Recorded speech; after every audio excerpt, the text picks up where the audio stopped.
Okay, so here's a setup with some numbers I just kind of came up with that sounded about right.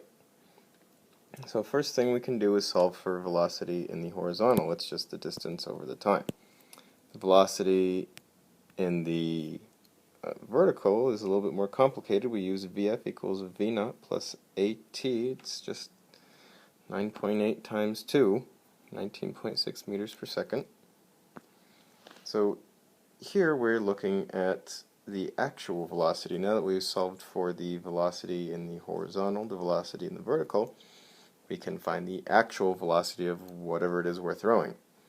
And again, if you think back to algebra, it's just a squared plus b squared equals c squared if we think of the two velocities we have as the legs of a triangle and the resulting velocity as the hypotenuse.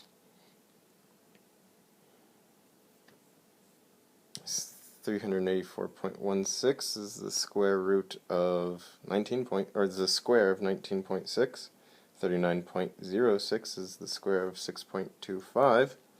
It's 423.22. Take the root of that and you get 20.57. So let's look at the ball or rock or piece of bark or whatever it is at t equals 2 seconds. You should know that at about 2 seconds it runs out of speed.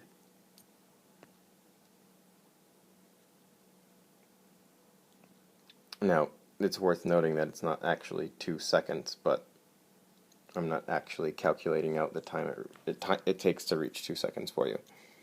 You've been dealing with the number 9 or with the number 10 for a very long time, so adjust for 9.8.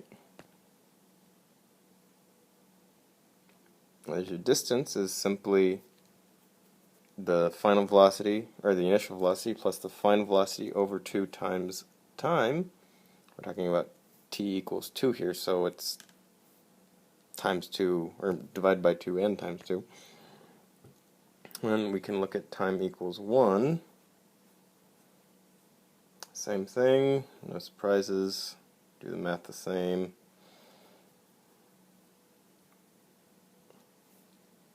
Now, it is worth noting there that I forgot to add the distance that it was initially thrown, 2 meters, so I added 2 each place. Do that at half-second intervals and you will be done.